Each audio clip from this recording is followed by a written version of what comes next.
go back to sleep. So, you know, where it's going to take us, I don't know. So I think he just felt like he ran out of bullets. He's been trying so long now for 9 years to get us up to par with some of the other schools in this conference, and he feels like we're slipping further and further behind, and it may never change. So he felt like it was time to move on, and he basically expressed that in order for us to move forward at the University of Hawaii, he would have to leave for things to change. You know, with the success Coach Jones had, the facility should have been upgraded and been better and better with each year, and it just never happened. And I'm not really sure why he left, but, you know, I understand, you know, I'm sure that it was best for him and his family, and I'll miss him, and I know Hawaii will miss him. According to the Honolulu Star Bulletin, several of Jones' assistants in Hawaii have told June they'll follow him to Dallas. Those coaches are defensive coordinator Greg McMackin, quarterbacks coach Dan Morrison, and running backs coach Wes Swan. Jones said today that he offered all his coaches jobs, but thus far, those are the guys who have reportedly accepted that offer. Fellow assistants Cal Lee and Ron Lee and secondary coach Rich Miano have said that they will not follow Jones to SMU. What you are seeing here is a list of just some of the names that may come into the conversation for June Jones' replacement. Jones himself listed these 5 guys in his letter of resignation to Hawaii. They are Giants offensive coordinator Kevin Gilbride, Hawaii linebackers coach and former St. Louis skipper Cal Lee, Dwayne Akina, a Punahou alum coaching defense at Texas, Norm Chow, another Punahou grad and current Titans offensive coordinator, and San Jose State head coach and former UH head man Dick Tomey. But Miano, former UH head coach, now AD for Kamehameha on the Big Island Bob Wagner, and Warrior D-line coach Jeff Reinbold have expressed early interest in applying for the vacancy.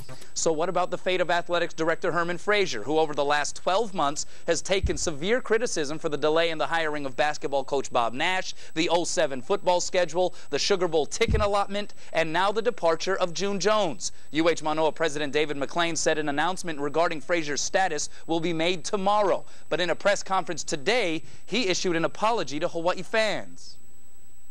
Exceptional performance deserves exceptional recognition, and your university was slow to step up. That won't happen again. My focus as your president is to keep the drama on the athletic field and in the stadium where it belongs, and not at the ticket window or in contract negotiations. McLean said an announcement regarding Frazier will come tomorrow, which has opened speculation that Frazier will be asked to resign from his post or be fired outright. Oh, by the way, the BCS championship game went down tonight in New Orleans on this station in one of the most anticlimactic college football title games ever. Ohio State squared off with LSU on the same field Hawaii and Georgia did battle, with the national championship on the line. Buckeyes hoping to atone for a blowout loss to Florida in last year's BCS title game, and it would start similarly with Ohio State striking quickly. Beanie Wells out of the backfield, breaking loose, and he would go the distance, 65 yards, 7-0 OSU. But LSU would start turning things around in the second quarter, down 10-3. Matt Flynn, who would have himself a nice little night with the quick delivery to Richard Dixon. We're knotted up at 10. Later in the second, following a blocked field goal, Flynn leaving it out for Brandon LaFell. 10-yard connection, 17-10 Tigers. They led 24-10 at the break. To the third quarter, more LSU. Flynn to Early Doucette. It's never too late for Early. Made it 31-10 Tigers. Flynn threw 4 touchdowns. It would be another slamming at the Superdome. 38-24 the final. LSU wins the BCS championship. Its first since 2003.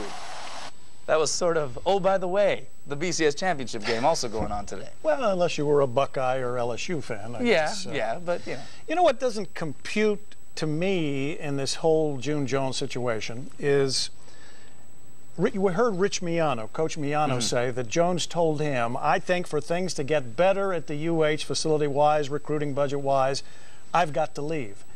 And yet you hear UH President McLean say, you know, we offered to up the recruiting budget, to improve the facilities, and it wasn't enough. And you hear Jones say it wasn't about the money.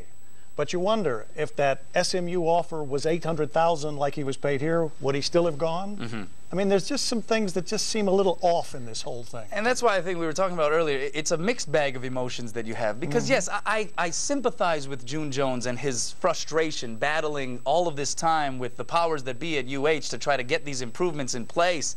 And yet at the same time, you know, I have hard feelings towards June as well, because There's a I little do bit think of, like Tyler Gronke said, an abandonment of the program and the state, and through all of that frustration that he may have been going through with Herman Frazier and the administration, not to put any words in his mouth, but with all of that frustration, still you would think he had achieved this year a status, a level of celebrity, a level of power, a level of potential influence that he had never achieved before at Hawaii, with the argument maybe back in 1999, and we saw the changes that he was able to influence back then at that time. And I would imagine if he were to publicly lay out all of the things that he wanted to see improved, and if he were to call out the powers that be at the University of Hawaii without threatening to leave to another specific job, I would imagine that in the court of popular opinion, he would have had all the support he could have mustered up. And I'm wondering if this was in fact necessary to spark change at the University of Hawaii. I'm not necessarily sure that that is true. However, I do sympathize with the fact that, you know what, by the time UH got involved to that degree and offered up all of the things that June Jones had been talking about, by the time they did that, he was in Dallas. He was interviewing with the powers that be there. He was talking to the boosters. He was getting wined and dined. And by that point, it was just probably too late. That's all you can really say about it.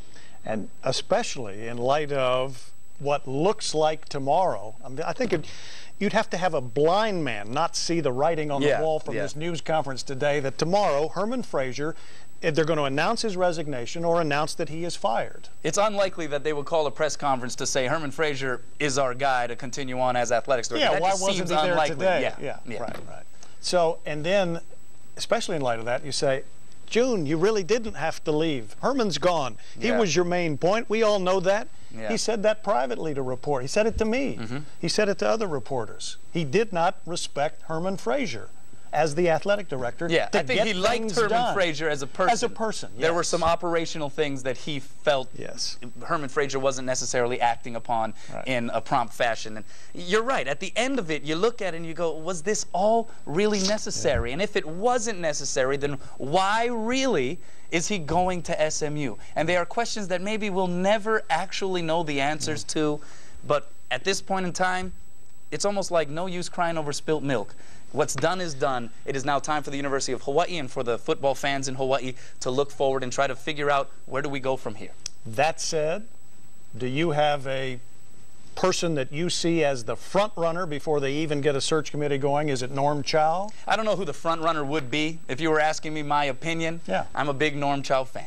Absolutely, very much so. And I think if you put some of the improvements that UH is now talking about in place, we know how much money they are willing to offer to a head coach. I think you could bring him back down. I think you could keep guys like Ron and Cal Lee and Rich Miano perhaps on the staff, Jeff Reinbold. You got yourself a pretty tightly knit group right there. You could have a semblance of continuity from what June Jones had to what, and you have a guy in Norm Chow who could take advantage of some of the weapons that the University of Hawaii roster already has, because he does utilize the passing game to a degree. There'd be a lot more running to set up that passing. But, you know, I do see potential here. There is potential here. This time is so vital for the University of Hawaii Athletic Department. The decisions that will come in the near future are decisions that are going to set the tone for the next decade, maybe 2 decades at UH. So, you know, good luck to them as far as the decision-making process is concerned. And as we like to say in this business, stay tuned. Stay tuned, yes.